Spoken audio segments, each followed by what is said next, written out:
Welcome to Promote, Profit, Publish, where you learn how to build a platform from the experts in the book world. And if you're an entrepreneur, you're going to need that platform as well for when you publish your book. Today's guest is Nancy Marshall. And there's one word to describe her, and it's gumption. Nancy Marshall is the PR Maven and CEO of Marshall Communications, and she's got a lot of it. Connecticut born and a Mainer, I didn't even know that was a word, for more than 4 decades. She's a Yankee powerhouse of city girl grit, staunch country values, and a go-getter, vigor, and enthusiastic storyteller. The lady's got gumption and grin with her infectious laugh, bone-deep curiosity, hunger for people's stories, and that grin. Nancy exudes vitality and makes friends wherever she goes. So welcome, Nancy. You write well, too. No. I have people, Juliet. I have people. Yeah. So I invited Nancy. I met her over on LinkedIn, and she was smiling in that picture. So I thought I better invite her. She's known as the PR Maven. So tell us a little about your background and how you got started in public relations of all things, because it's fun, but it's hard. Yeah, it is. It is fun, but hard. And people think, oh, you have such a fun job. You get to go around doing tourist things and going to parties and cocktail parties and lunch and stuff. And it is fun, but there's hard work behind it too. So I got into public relations thanks to my father, who is not with us anymore, but he knew when I was a teenager that public relations would be a good career for me.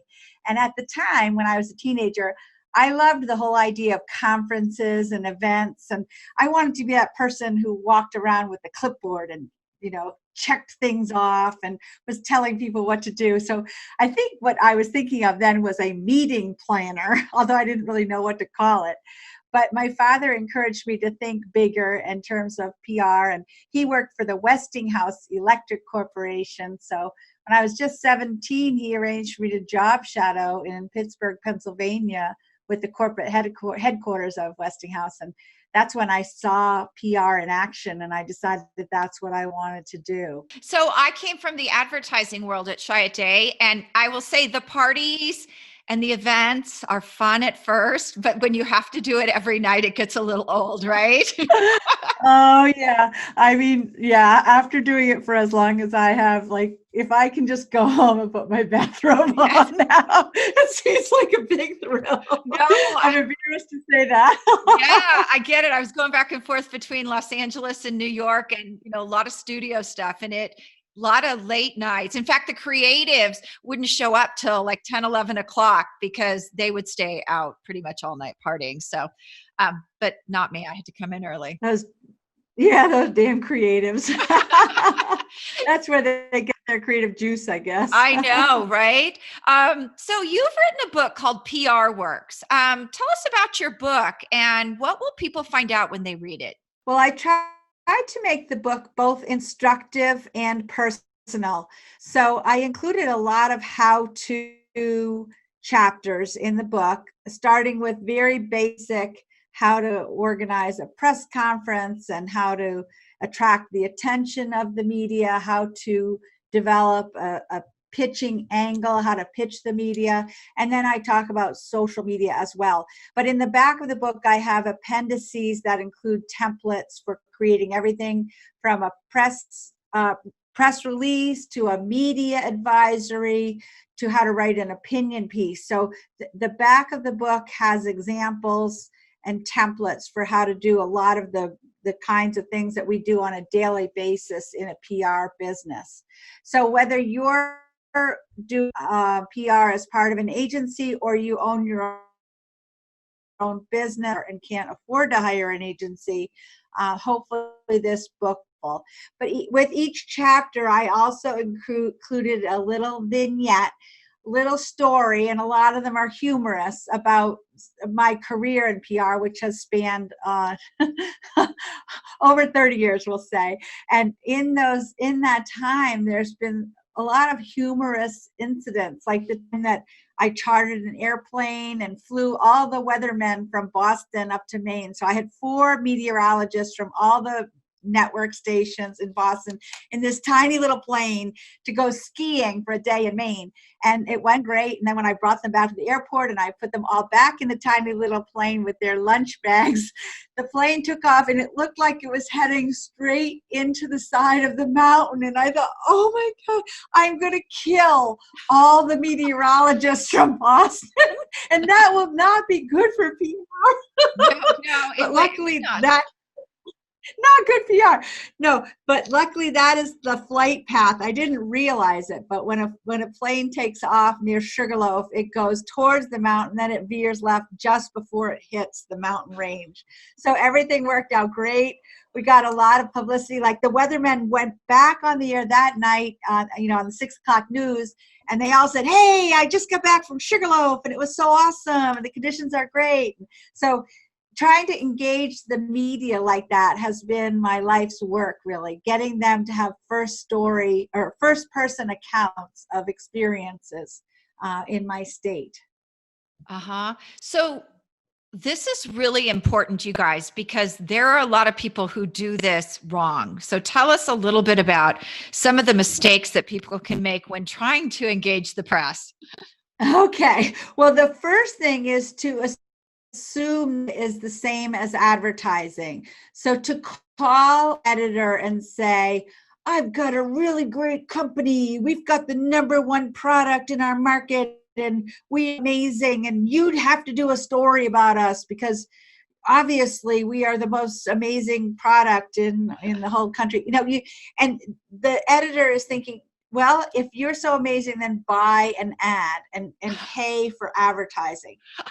So, and that's just dumb, because then you're going to lose the respect of that editor, and they're just going to think you don't know what you're talking about, because their job is not to promote you. Their job is to report the news. So you need to figure out how your product or service or yourself, how you're newsworthy, how you're a news maker. And of course, right now we're facing this terrible coronavirus outbreak worldwide, and that's impacting almost every single business. So right now, if you can pitch a hook that's newsworthy to the media that ties in with that virus, or at another time, something that you do that is affected by or affects the current day's news, like, for example, something that affects the presidential election, you just need to show how you are impacted by or how you impact the news, because that's why they call them newspapers, or that's why they call it the nightly news. It's not called an ad paper or the nightly ads. Right. So you really need to understand the difference between public relations and advertising. Okay. Yes, you do. So, as the author of a book, do you feel it adds another level of credibility to your brand and the services you provide?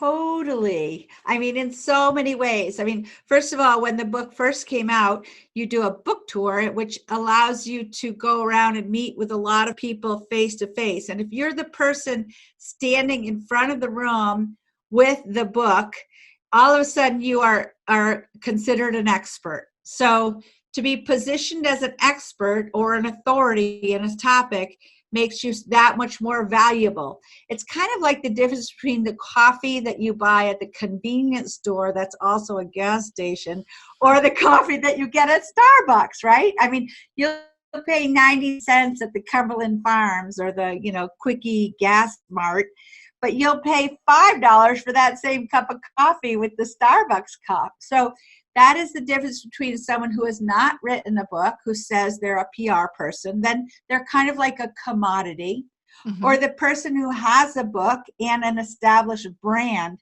then they have differentiated themselves from everybody else who does what you do. So you want to make yourself into a cup of Starbucks coffee, basically. There you go. So if you don't have a cup with your name on it, you're not somebody. You're nobody. You're nobody. That's right. And let's see if Starbucks can spell it right. They always spell mine French with E-T-T-E. And it's like, Oh. I shave my legs. I shave my, no. I did. How dare you? I think we lost all of the viewers from France and If I had Quebec. any fans in France, you're not here anymore. Okay. Je suis désolée. She speaks French. I might need to engage you now to bring my French audience back.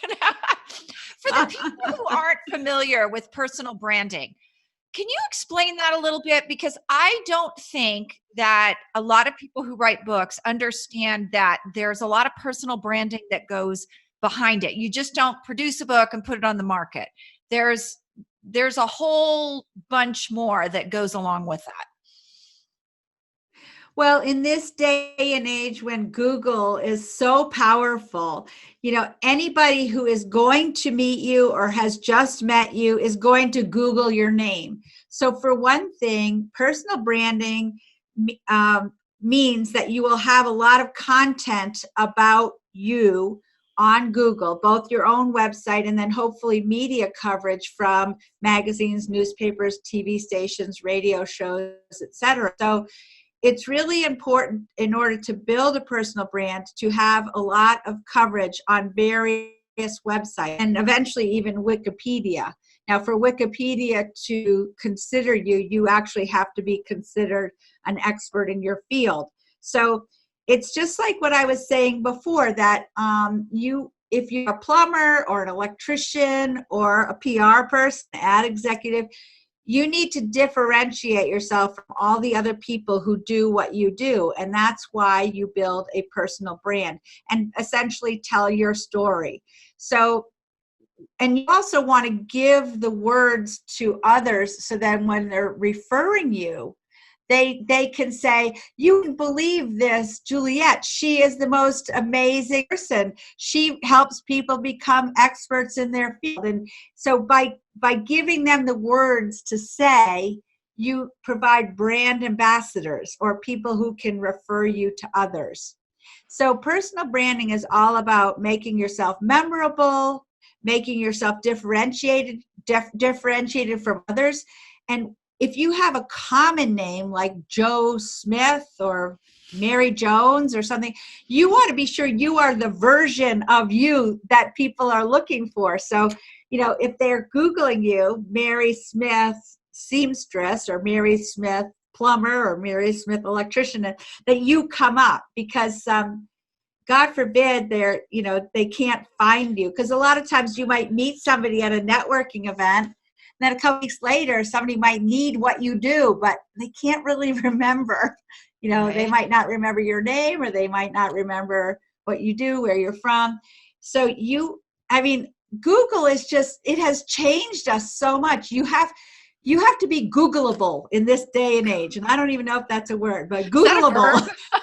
It should be. If it's not, I think it needs to be a new word. Google, it's kind of like findable, which I think is a word. But searchable, findable, all of those things. Yeah, people have to be able to find you. And that is so true about a common name. Because I know when I go look at somebody on LinkedIn who has a common name and I've met them briefly, sometimes I can't tell from LinkedIn which one they actually are. So you really do have to differentiate yourself from every other Mary Smith out there. Exactly. So if you have a common name, that's why you need to do it. And actually, if you have a complex name that's really hard to spell and people can't remember it, that's another reason that you need to have different variations of your name online. You probably should buy the URL for different variations of your own name, in case people are always misspelling it. Mm-hmm. So, yeah,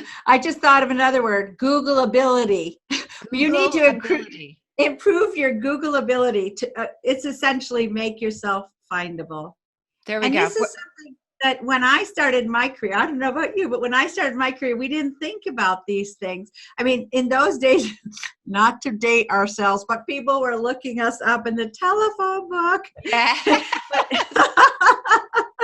But now thank God, we have the World Wide Web. So people from around the world can find us. And actually, there's another thing called the long tail of the web.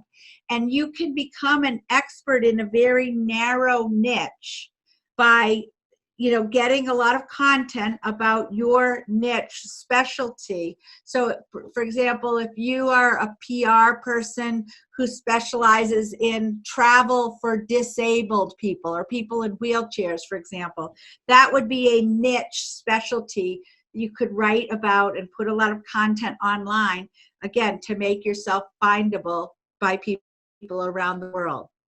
And I actually have Go ahead. I have a friend named Corey Lee, who's a young man who is in a wheelchair, and he's actually a travel writer who is positioning himself as an expert on writing about destinations around the world that are handicap accessible.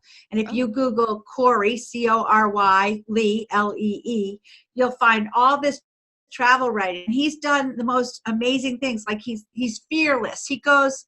He's done zip lining in his wheelchair. So he does the most amazing and daring things. But talk about the long tail of the web. He is now known worldwide among travel writers for his area of expertise.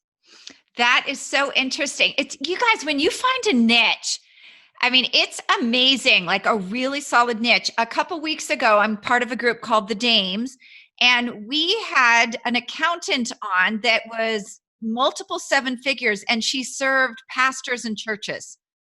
And who would have even thought, like there's a whole way that they do their books that's different, and that was their niche. And I was just blown away how they had this little bitty piece of what other accountants go after everything.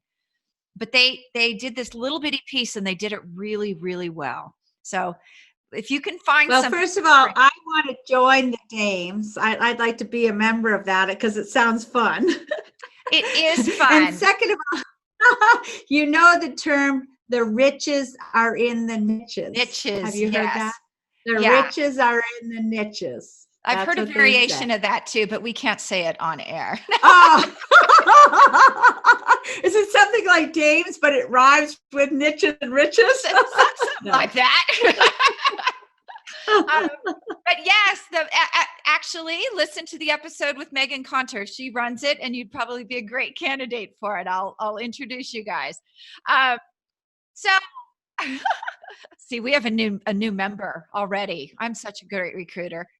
So in addition to your book, you're really well positioned with your podcast. Tell us a little bit about why you have a podcast and what you're doing with that, because I think it's always interesting when we go out there and do things like this.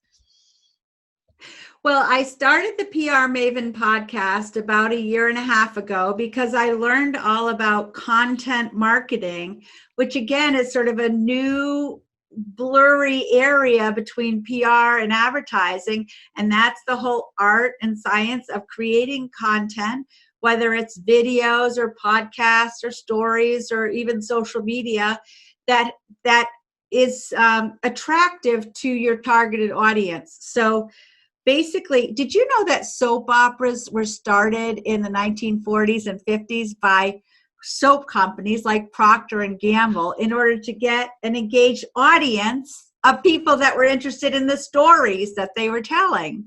I had no idea. That is the origin of content marketing. Content marketing started with soap operas. And when you think about it, you know how dames will say, "Oh, I watch my stories every day." Yes, my grandmother used to say that. Yeah. So your grandmother was the targeted audience, and then Procter and Gamble would get her all engaged in her stories, and then wham, they'd come in and say, "Now buy some Tide for your laundry," you know.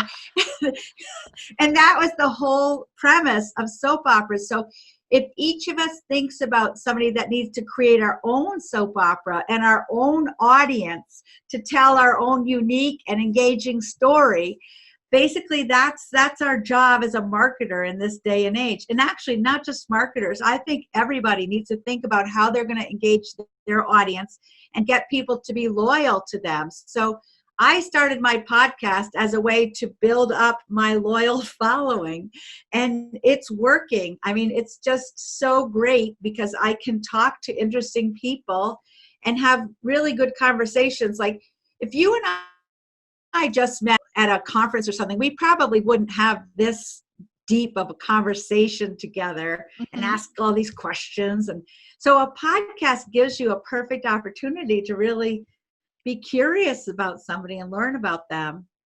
So that's why I love it. It allows me to talk to people and share the conversations. And then we slice and dice the content into little chunk-sized pieces and we share it. We tweet for a long time after each episode. We'll keep tweeting about it. And we create these infographics and we put it on LinkedIn. And I write about it for Forbes.com. So I have a column where I share things that I learn on my podcast from people. And I use it for speaking engagements and articles. And there's just so many different ways you can slice and dice the content from a podcast. And it's all working. It really has accelerated the growth of my business. Yeah, mine too. But this is for you if you love to talk. And I love to talk to people. That was Me always too. when I was growing up, my parents' thing, like, do you ever stop talking? I know. We used to get in trouble for it in school, right? They'd send us out in the hall. I don't know you, but I got in the hall when I was in kindergarten for talking. I was kind of a rule follower, but I talked the Oh, rest of the time. So I definitely get it. What I love, I don't know how do you find your podcast guests? oh, they're friends that I've had for a long time, or if I meet somebody interesting at a conference, or actually past guests will introduce other people that they recommend. So I'm always scouring the countryside for people. I mean, it's kind of like what I do on an ongoing basis. And if I meet somebody interesting, I ask them to be on my show. That's sort of what I do. I do a lot on LinkedIn because I like to meet new people. I'm always astounded at the when I want to do a pod swap. People come back and say, "Oh, you know what? I don't think you're really a good guest for our show." And I'm always inquisitive, like, "What do you do?" And there is a podcast for everything. Like one girl told me that she has a whole show on chocolate. I'm like, "Who isn't listening to that?" Right? Who doesn't like chocolate? Baseball. I mean, I can't even go into all the niches. It's so interesting that there's just something in a podcast for everybody out there. Well, that's what I call the long tail of the web. Again, I mean, that's why podcasting is different from broadcasting. I mean, broadcasting like the Today Show and the NBC Nightly News, they have to appeal to really wide swaths of people. So it can't be really narrow. I mean, they might have a segment on chocolate or they might have a segment on disabled travel or something, but they can't be all about that. But that's why it's so awesome that podcasting it's what I call narrowcasting. It's about a very specific topic. And Yeah. my platform is that you need to build your network both online and in person. So if you meet somebody in person, you should endeavor to connect with them through LinkedIn or Facebook or Instagram or something, or all of those. And if you meet somebody online, you should try to meet them in person, because that's really where the magic happens, right? I mean, when you enjoy a chocolate or a glass of wine or an adventure with another human, there's really chemicals that pass between human beings when they're in the same space that are like happiness and healthy hormones. And so I think so many people, if they meet online, they don't even try to meet in person. And then they're missing out on one of the biggest things in life, I think, which is I, togetherness.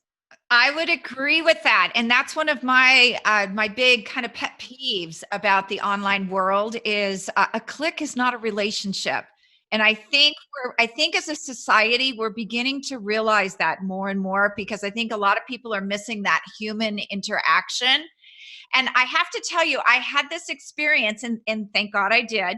Um, God, a couple years ago, someone reached out to be on my podcast, and she was a former high-end call girl. And so I'm thinking, like, oh my God, this girl's, is this really somebody I'd want to meet in person? And I ran into her after I talked to her and interviewed her. I ran into her at an event, and she was lovely. Like I would have never guessed if she hadn't been on my show that she was a high class call girl. Well, that's why she was a high class call girl, not a low class call girl. Not a low class. Okay, we're gonna get in the gutter here, folks. Rare. Yikes! All right. So Nancy, where do we find you? Who do you specialize in, and what are you looking for? Okay. Well, my agency specializes in creating long-term public relations and marketing communications plans for nonprofits and for-profits in tourism, in economic development, and healthcare. So we have something we call the Marshall Plan, and I have trademarked the term the Marshall Plan. And so at marshallpr.com, you can learn more about the Marshall Plan. Yeah, you're wondering why I trademarked or how I trademarked. I'm wondering how you trademarked it. Isn't it like something from the, I don't World know, War War I or II? World War II, yeah. But actually in the category, there are different classifications for trademarks. So we own the classification of marketing plan. We don't own the classification of the reorganization of Europe after World War Okay, II. because I was like, I know I took history. I know, Yeah. I know all you millennials out there had no history, but people our age had history. Right. So that's what we look for as an agency. But then I also have my PR Maven personal branding services, which I specialize in helping authors and celebrities and experts to become more findable. So that whole Googleability thing, by developing content and placing people on the internet and making them more well-known. So and I have a 12-step personal branding process that I go through with people over the course of an entire year.